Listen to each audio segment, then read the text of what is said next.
হাসিনাকে আসতে হবে, পুনর জবাব দিতে হবে।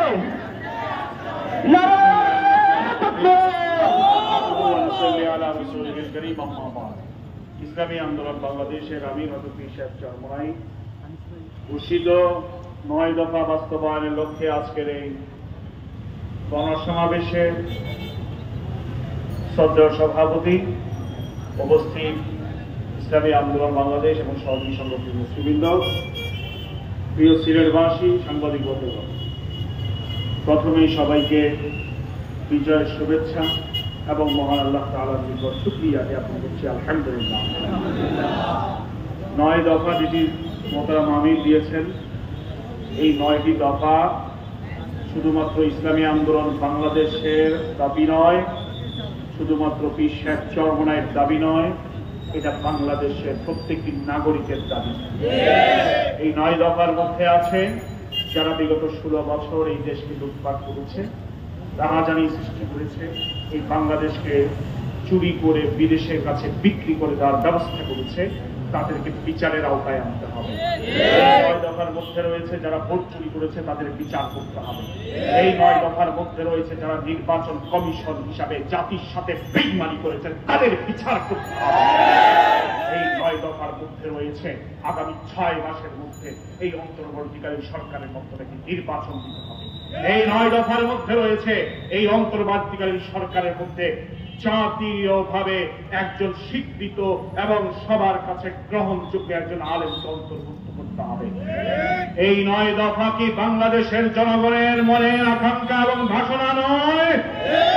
এই 9টি দফাই পীর সাহেব চরমোনাই বাংলাদেশের জনগণের চোখের কথা, মনের কথা, মুখের ভাষা বুঝে ঘোষণা করেছেন এই 9টি দফাকেই বাস্তবায়ন করতে হবে।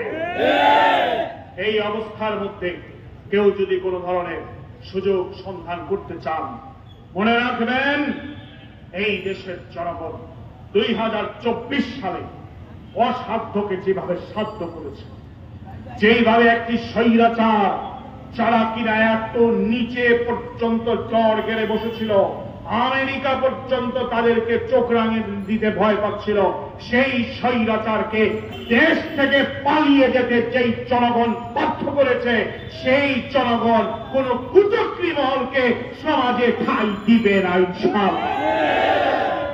প্রিয় সিলেটবাসী, যারা এই নৈরাজ্য তৈরি করেছিলেন, তারা আজকে একদিনে এই নৈরাজ্য তৈরি করেননি। 16টি বছর আমাদের মাথার উপরে ওনারা বসেছিলেন, নৈরাজ্য তৈরি করেছেন। এটা আগামী দিনের জন্য সবক। মনে রাখবেন, আমরা যদি উদ্যোগী না হই, মনে রাখবেন আমরা যদি ব্যবস্থা না নেই, মনে রাখবেন এখনই যদি আমরা সচেতন না হই, তাহলে আগামী দিন হয়তোবা আরো কোন একজন সালেম আমাদের মাথার উপরে এসে বসবে এবং আরো হয়তোবা 20 বছর আমাদেরকে জুলুম করে যাবে। সেই সুযোগ কাউকে দেওয়া যাবে না।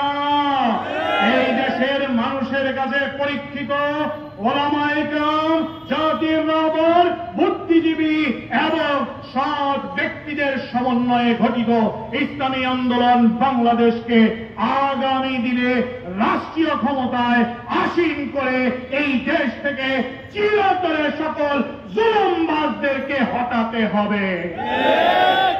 সংগ্রামী সিলেটবাসী, আসুন আমরা সবাই সংঘবদ্ধভাবে, ঐক্যবদ্ধভাবে এই দেশকে গড়ার জন্য সবাই সচেষ্ট হই।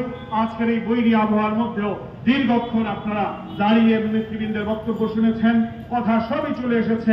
ইনশাআল্লাহ আমরা আগেই বলেছিলাম মাঠে আছি, মাঠে থাকবো, বিজয় নিয়ে ঘরে ফিরবো।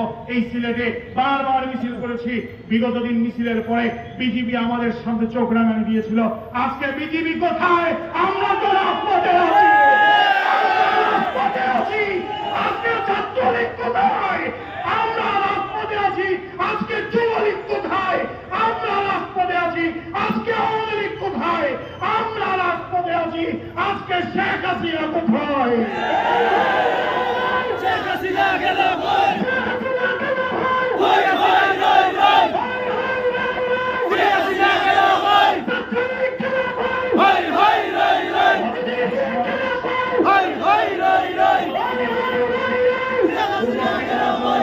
আন্তরিকভাবে মোবারকবাদ জানিয়ে আগামী দিনের আন্দোলন এবং সংগ্রামকে দেশবাসীর স্বার্থে, ইসলামের স্বার্থে সফলতার জন্য সবাই ছাপিয়ে পড়ার মতো আহ্বান জানিয়ে বক্তব্য শেষ করছি। আলহামদুলিল্লাহ রাব্বিল আলামিন। اللهم آمين. ربنا ظلمنا أنفسنا وإن لم تغفر لنا وترحمنا لنكونن